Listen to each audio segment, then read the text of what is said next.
All right, guys. I'm Dr. Edgar Blevins from Southern University. I see these two of my students are here. And today's session that I host is on mentoring, basically, and what we've seen and others have seen that it takes to get through a graduate program. Some of these things also relate to undergrad students. So you'll see some of the things we're talking about, and if you apply some of these techniques, we think it will help you. And you may already be doing some of these. Okay? So feel free to stop me and add any comments you want, and someone else will be thinking the same along the way. And we'll add there. Okay? I'm going to give a general introduction, what we hope for you to get out of this presentation and some potential outcomes, and then general overall session that we're going to talk about. I'm going to try to get you to do a little bit of work, not much, and we're going to conclude. Yeah, what is mentoring? The benefits of it, identifying and selecting the mentor. These are some of the things that Dr. Perkins and others that we've experienced while going through graduate school. My background is, I did my undergrad studies at Southern University. I went to Georgia Tech for my master's, and then I went back to work for Southern for a bit, and then I ended up going back to the University of Alabama in Huntsville to get my PhD. And there were different approaches at those different schools that I attended. What could you expect from mentees? The understanding of the environment that you may be associated with, and the components of that community along the way. Okay. I want you to hopefully get an understanding how to select that mentor. You can't just, some students will go in and just find someone, can I get you to, will you mentor me? And that may not be the best way, so we need to talk a little about that. And just get a good understanding of what that mentor has to offer, what you can learn from them. In some cases, they're expecting some things. And kind of jumping ahead, one of my coworkers always talks about that her mentor always said, you expect them to be like you. And I'm going to highlight Dr. Adams at the end of the presentation. He always talks about that. So in many cases, you may not be the same student that I was. You may have a slightly different approach to it. And that becomes a problem at times with some mentors. They want you to do what they did. And if you're not doing what they did, they're going to be disappointed. You should be able to do this. This is what I did when I was a student. So those are kind of things, the responsibilities, and then that community that we've highlighted a little. Okay? So first off, the word mentor. Here's a little, some words that I got. And I think some of these things I borrowed from Dr. Howard Adams, and then we'll talk about him a little more. So let's really take a quick glance at this slide and see where the word comes from, mentor.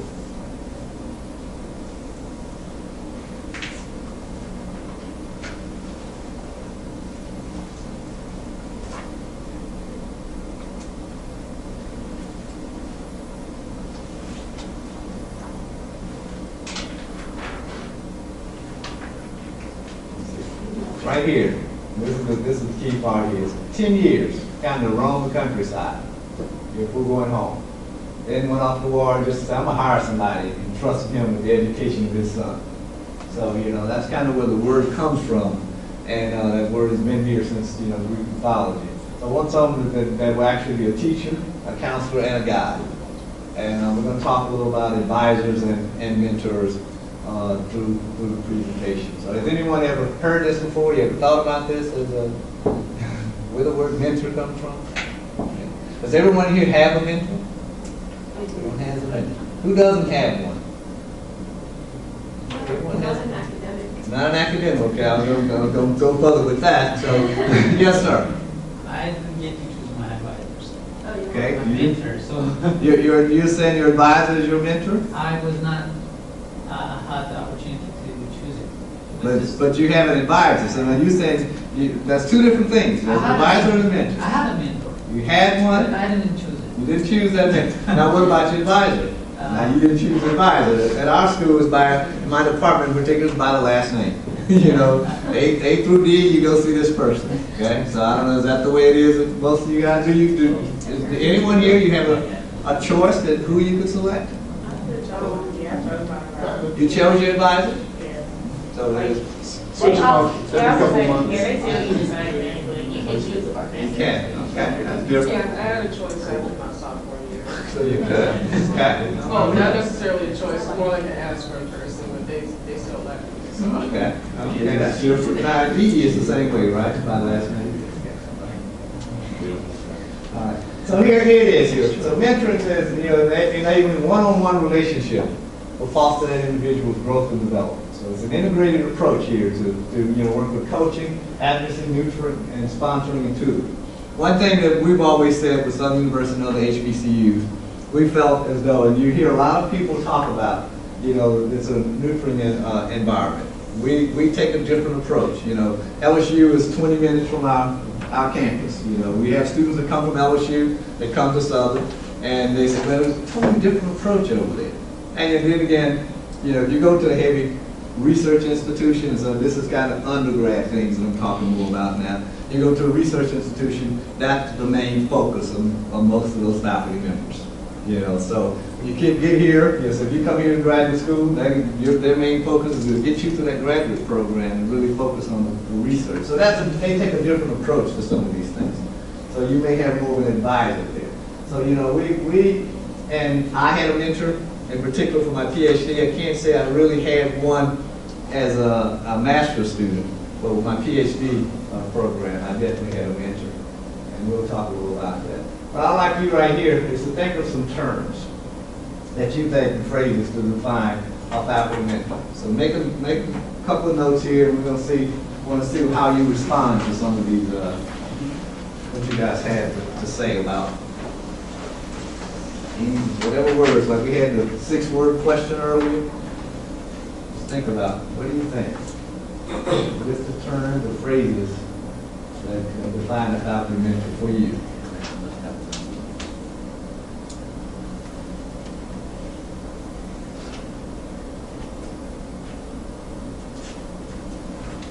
Everyone's pen's working?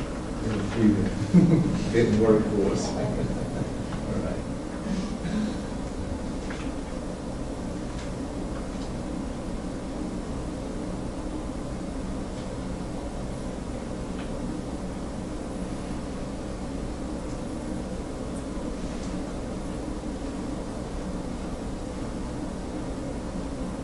While making notes, think about the Greek mythology stories I gave you, what was defined as a mentor. Let's see, these fall in that category. No wrong or right answers.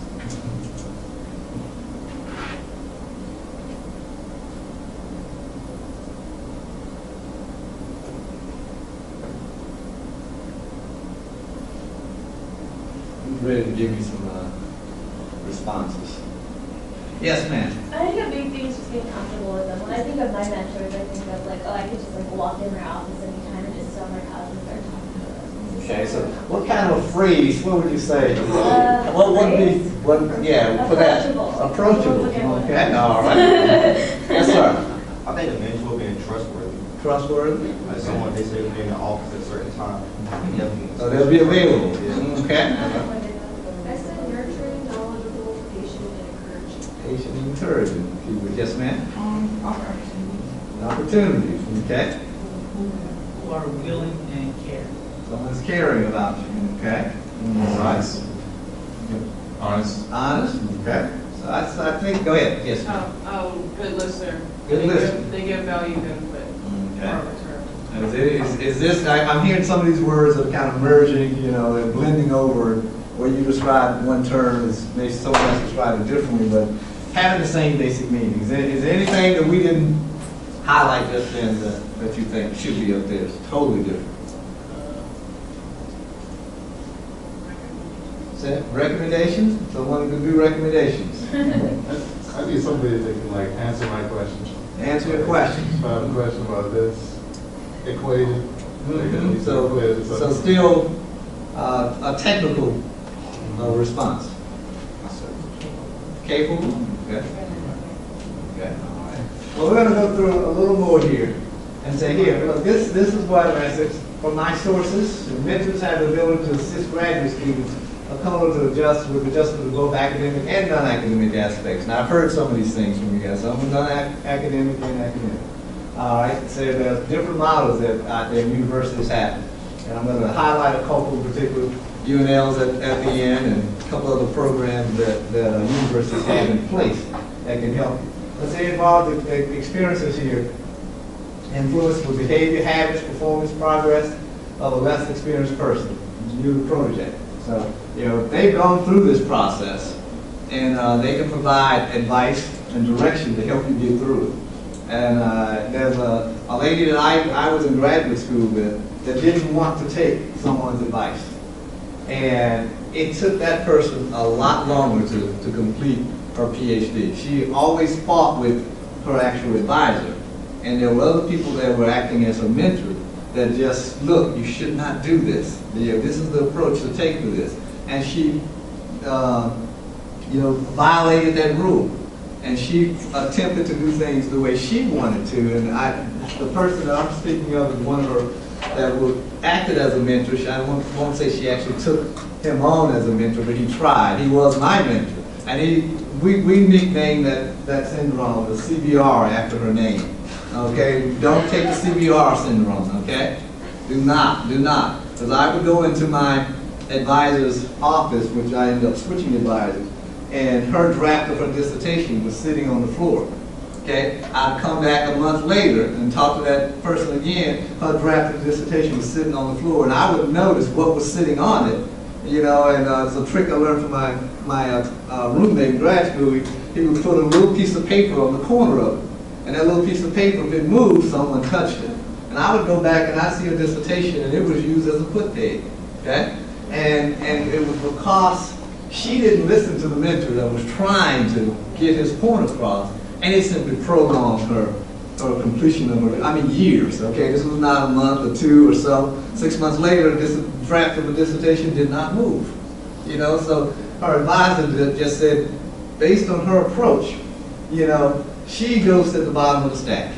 So he would work with other students prior to that student. So actually, they try to help you, and they're talking about the behavior and the best way to get through this process. Okay.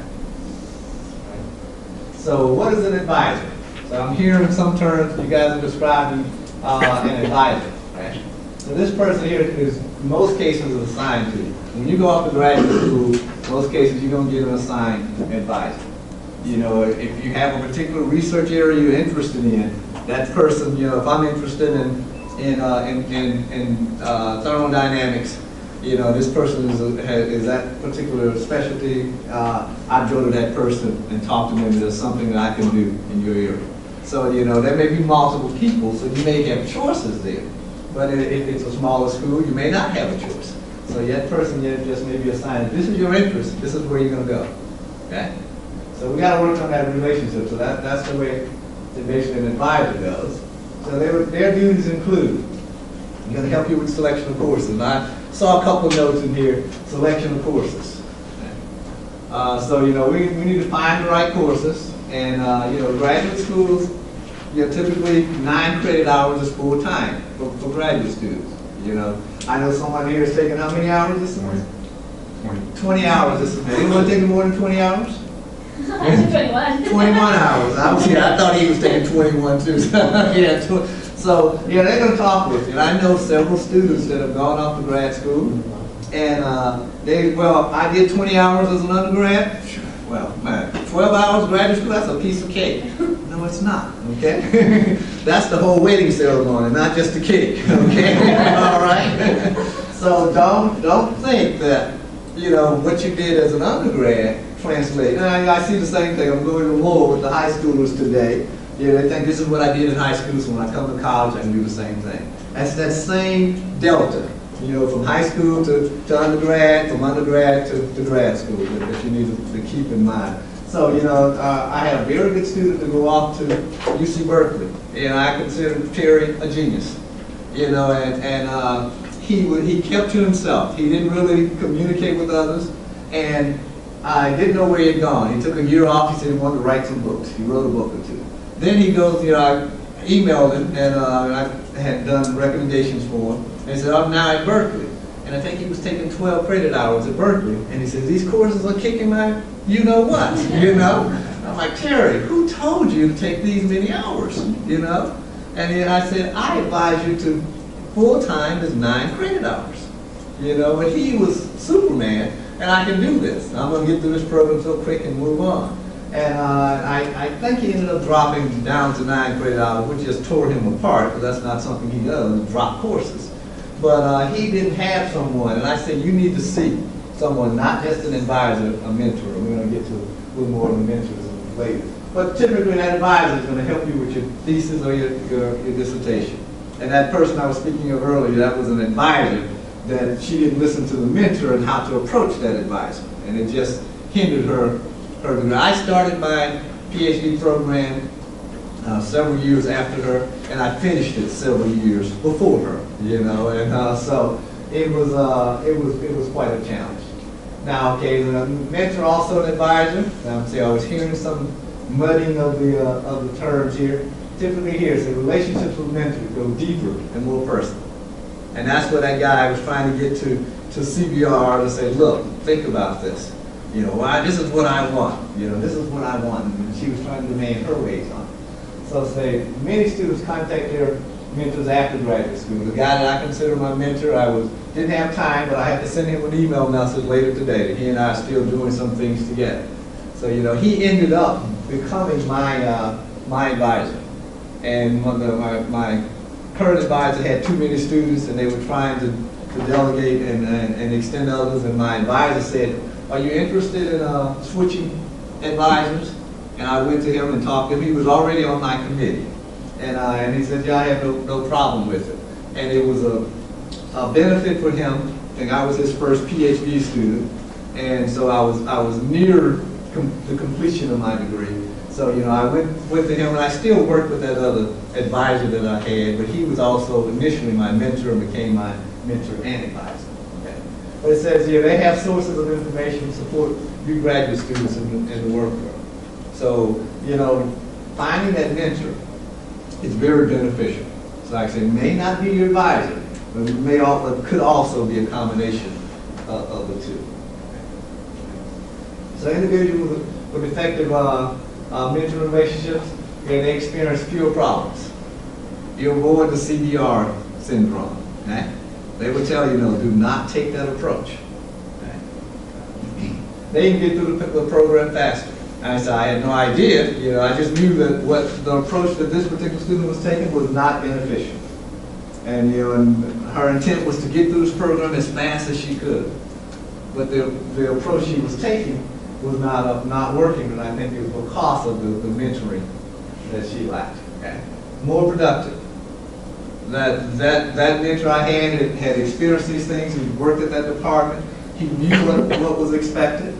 And I said, look, this is the approach you really should take to complete this task. So keep that in mind. Right? And so they're more responsible for the choices they make. So if you have an effective, correct and mentoring program or relationship, I think you will end up making the right choices, and it will benefit you in the long run. And some of the returnees that we see are on the schedule that went through the programs here, you could definitely talk to them about their mentors. And I want to say, I'm not sure, but I'm pretty sure, I know he was considered their mentor. Dr. Eric Jones will be one of our speakers later. And he can also give you some additional pointers to help you with this selection. Okay? All right. So from the research related to mentorship, okay, there's lots of research out there, and this is an older document that I found that showed the recipients report the ability and quality of the mentoring program played a major role. So I don't remember the actual numbers from this research here, but what they typically do, like you're completing a survey now, they require that you complete a survey to complete at the completion of the program, and then they want you to respond. And based on the data, these students will reply and when they started and when they finish in particular. And then we will, the data has shown that these candidates completed their programs much sooner. So, all right. She sounds like she's giving me a wrap-up signal. When it comes to identifying the mentors, we talked a little about the background. Right? You know, if they have something that you're interested in, they've gone through something, that'd be an ideal person. Some cases they just want to work out with a relationship. What kind of agreement? We got to decide on how. Should I come once a week? Someone say, I'd like to see you once a week. Come by on Fridays at 2 o'clock. And they're just going to be, how are things going? Okay. Dr. Calvin Mackey had a mentor when he was working on his PhD. He lost his mother during that period. His advisor cared nothing about it. He went to his mentor and she says, look, you have something you need to take care of. Take care of that and come back. But see, that was the difference for that advisor. We got to get this work done. That mentor was concerned about both sides. So please think about that. So maybe a department chair, maybe a minority faculty member. In my case, it was a minority faculty member. So, you can identify the people and see, all right? Your area, we kind of talked about that. If you're interested in electronics, whatever it may be, maybe someone in that area. And then just say plan for mentoring. You find someone that does those kinds of things. They just have an interest in it. And please try taking advantage of it. So, keeping the protege, they like, when I get a student out of here, I want another one to come in. So, okay, you're going to graduate in a semester. They're kind of identifying, I need another student that I can work with to get through this program. And people that like being mentors are searching for those types of candidates, okay? So as they end with a formal relationship, in many cases they continue. And Dr. Mackey, and any guys familiar with Dr. Kelvin Mackey? He's a motivational speaker. And he attends an NASB conference. If you hear him once, you won't forget it, okay? Because he's very energetic and a good friend of mine. But you can Google him on YouTube and see a couple of his short videos. He won't charge you for them. Okay? But if you want the whole video, you got to pay him. Okay? All right. All right, real quickly, Dr. Adams was mentioned earlier. And he attended this session the last time around. And Dr. Adams is I consider him a mentor also. He was one of the founders, of, maybe I don't know if you call it, president of the GEM program, which provides funding. We've had a GEM speaker to come in the last session that we had. But the GEM program provides funding for graduate school students, so in underrepresented programs. I received my master's degree on the GEM program. But he had some documents out there, and I took these things from the 3 Ps, effective protege with effective mentoring. So process, strategies, how to, okay, get permission. It's okay to function this way. Kind of the mentor can do these things. They can protect you. And like I said, my mentor kept me from some of those bad things. This is what you need to do. Don't worry about it. I'll take care of this. Okay? All right. Their role, they can provide information and resources, give advice, and basically spell out, this is what I expect you to do. Okay?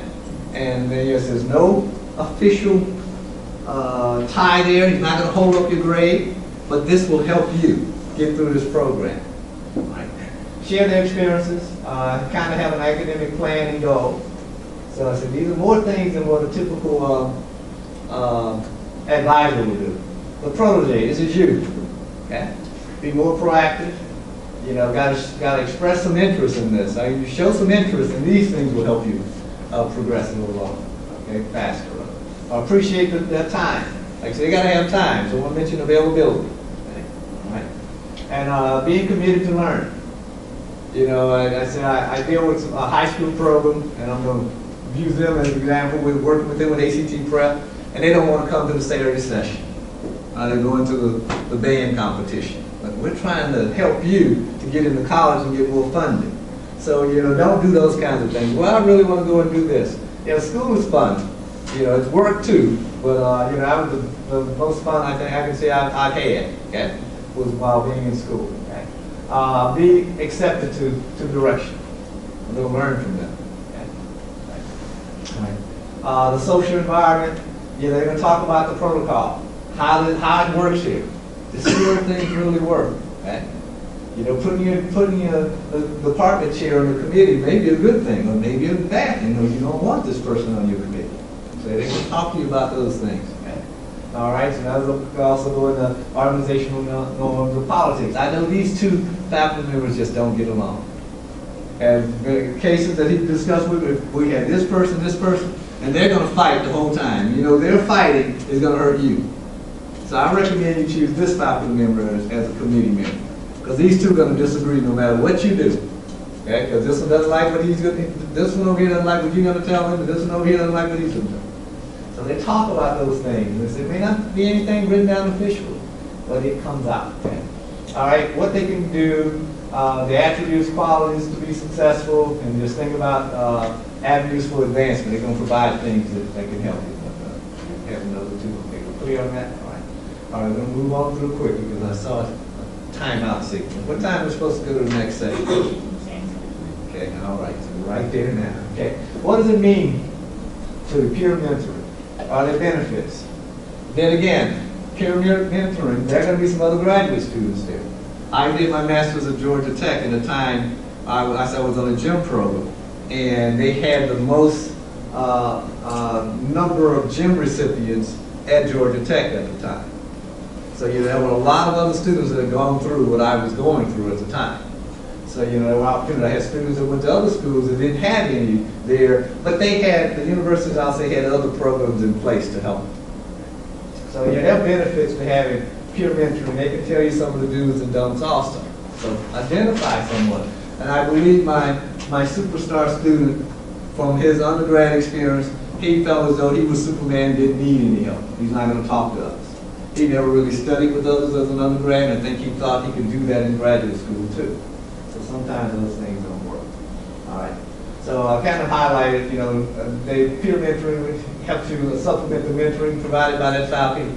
Okay. Bill's undergraduate school. You say, well, builds a community within that program. You're going to know what else is going on. You selected, mentors going to be selected from advanced graduate students. Someone, they've gone through this. They're about to finish. It's kind of like the undergrad. Your freshman coming in going to be a junior or senior, and you're going to give them some pointers to help them through. And so those unwritten rules, some of the things I talked about. I said, please don't do this. Okay? No one knows about this, but some of them will highlight some of those things, and those things are very beneficial. Just a few more slides here. This is from the UNL website. This is they actually have mentoring concepts. They have things who graduate students are, their needs, what is mentoring. So different universities and more of the major universities have mentoring programs on their website, have things in place that you can go to. Right? Does race matter? This is an article I found online that this particular person goes in, that it really, and there's been studies that you found that, looking at the young scientists here, in many cases it does matter when it comes to mentoring. So keep that in mind. It may not be the case, but keep that in mind. So there are sources out there that talks about the various things. Again, this is the University of Washington site. Again, so I've gone to their site. They have a mentoring link, and they just highlight some of the things that they have to offer, where you can go for assistance. Okay. And this is Dr. Adams.